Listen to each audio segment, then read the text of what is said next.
Mengapa? Dia menjadi orang soleh semuanya. Dan pondok ini memang perlu didukung. Mengapa?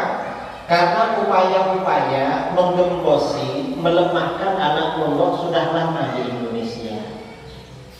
Kira-kira sejak 30 tahun yang lalu itu sudah ada upaya melemahkan orang yang mondok. Mereka bilang mondok itu ketinggalan zaman. Mondok itu katanya kolot. Mondok itu katanya tidak maju. Itu mondok. Jadi kalau sekolah katanya maju. Ada yang begitu. Ketika saya mondok, saya ini mondok sejak usia 10 tahun.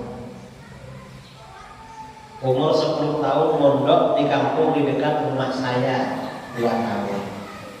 Habis itu setelah umur 11 atau 12 pindah ke pondok pesantren Sidogiri di Pasuruan selama 18 tahun. Jadi saya mondok itu saudara 20 tahun, kan sebentar. Umur 30 tahun oleh orang tua suruh pulang, suruh kawin. Jadi pulang untuk kawin. Saudara kalau belum mau kawin jangan pulang dari pondok. Belajar di pondok. Kalau di sini sudah selesai semua pindah ke Jawa atau pindah ke Timur Tengah atau kemana, belajar yang lama. Dan betul awal-awal pondok saya digembosi. Ada saudara orang tua saya datang ke rumah. Sampai di rumah tanya, "Bang, mana Idrus?" "Nggak ada." Ayah saya bilang, "Saya pondokkan terus begini." Lalu adiknya ayah saya bilang, "Kok dipondokkan? Kenapa? Nanti makan apa?" Takut gak makan. Padahal yang gak pondok makan nasi, yang di pondok makan nasi juga. Dan habis itu saya kalau pulang dari pondok jumpa saudara-saudara yang kuliah dan pegawai negeri sering menggembosi lagi. Mereka selalu bilang, "Kamu cari ijazah bersamaan, cari ijazah, terus nanti kuliah, habis kuliah nanti jadi pegawai negeri. Enak kamu ngajar di masjid, ngajar di mana-mana, sudah ada uangnya jam bulan." Saya tetap saja ya kuliah cuma di pondok, ngaji di pondok. Dan pulang dari pondok, alhamdulillah, barokahnya guru-guru saya, kiai saya, guru-guru, pulang dari pondok ya, yang kuliah jadi dosen, saya jadi dosen juga. Bahkan dosen sampai di luar negeri. Nah, nggak pernah kuliah. Yang kuliah naik pesawat, saya hampir tiap 2 hari, 3 hari naik pesawat kemana-mana. Alat keliling Indonesia. Yang kuliah masuk TV, saya juga sering masuk TV. Sama saja. Yang kuliah ceramah, saya ceramah di Indonesia mulai dari Aceh sampai Papua dan sampai di Manado, bahkan sampai di luar negeri. Ini setelah musim haji, kalau jadi insya Allah saya diundang ceramah di Amerika dan Kanada. Artinya apa? Mondok itu sama saja saudara. Kuncinya belajar di pondok itu yang rajin.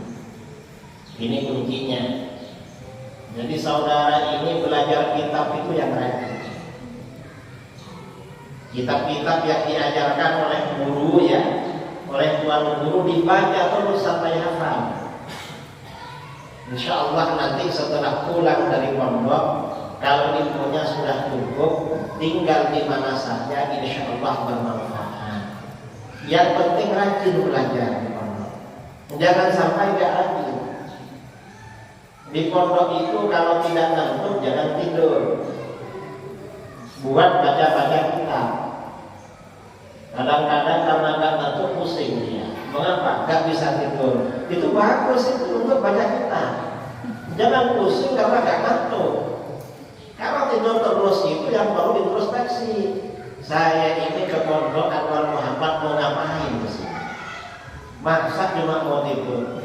Kalau mau tidur jangan di sini, gak enak tidur di pondok, yang enak di rumah. Kan lebih enak di rumah tidur itu. Di pondok gak enak. Makan di pondok ya mungkin enak di rumah. Karenanya di pondok itu yang sungguh-sungguh. Dan ulama-ulama dulu yang sukses, yang berhasil itu yang rajin biasa. Saudara kalau baca kitab Fathul Qarib sering disebut nama Imam Nawawi. Imam Nawawi itu waktu wafat usianya 45 tahun. Tapi karangannya diukur dengan usianya, lebih banyak karangannya. Dan beliau itu sejak belajar gak pernah tidur. Ditanya oleh muridnya Imam Badruddin Ibnu Jamaah, "Ya Imam, kaifa naumuh?" Guru, gimana caranya guru tidur? Mengapa? Karangannya banyak sekali. Orang ngarang kitab itu berarti banyak bacaan. Yang dibaca banyak. Kalau karangannya besar-besar berarti yang dibaca banyak sekali. Ini cara tidurnya gimana? Karangannya kok banyak. Apa kata beliau? Imam Nawawi menjawab, "Kuntu idza ghalabani nu'as asnabtu dhahri ila kutub lahdatan." Saya ini kalau sudah sangat mengantuk, saya sandarkan punggungku pada kitab-kitab. Di kamar beliau itu kitab semua. Kalau sudah sangat ngantuk, sandar sebentar. Tsumman tabahtu, setelah itu bangun lagi. Jadi artinya apa? Kalau ulama dulu itu yang ditanya gimana tidurnya, karena belajar terus. Kalau santri sekarang beda, yang ditanya bukan gimana tidurnya, tapi yang ditanya gimana belajarnya. Mengapa? Anak sekarang tidur terus. Beda dengan santri dulu. Apalagi yang yang kelopak matanya tebal-tebal itu banyak tidurnya berarti. Yang segar-segar mukanya itu banyak tidur biasanya. Pondok rambut. Nah, kalau ulama dulu itu banyak belajar. Karena banyak belajar, luar biasa. Dan belajar agama, mengaji kitab, kemudian juga belajar itu lebih afdal daripada ibadah sunnah. Kata Imam Asy-Syafi'i, "Talabul ilmi al-'ali afdalu min sholatin nafilah." Belajar ilmu yang tinggi itu lebih utama daripada sholat sunnah. Saudara ada kawannya sholat sunnah 1 jam, kawannya baca kitab 1 jam, pahalanya lebih besar yang baca kitab. Jadi belajar agama lebih afdal daripada yang lain.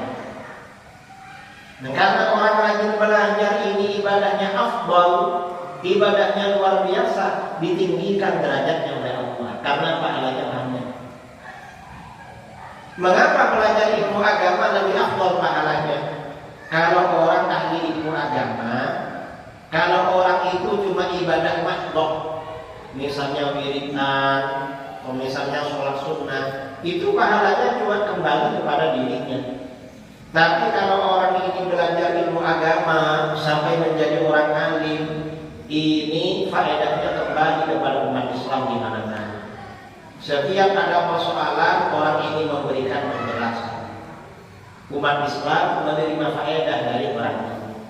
Karenanya orang alim itu derajatnya tinggi sekali. Beruntung saudara dari pondok.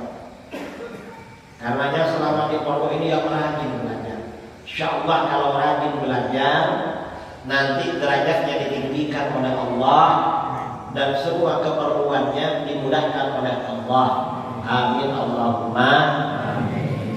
Saya kira ini yang perlu saya sampaikan sebagai pertama kepada saudara-saudara, yang mudah-mudahan saudara yang belajar di pesantren Anwar Muhammad ini betah di sini berlama-lama dan rajin belajar, yang juga kawan-kawannya bisa tertarik diajak ke sini belajar di pesantren ini. Amin Allahumma amin. Wabillahi taufiq wal hidayah. Assalamualaikum warahmatullahi wabarakatuh.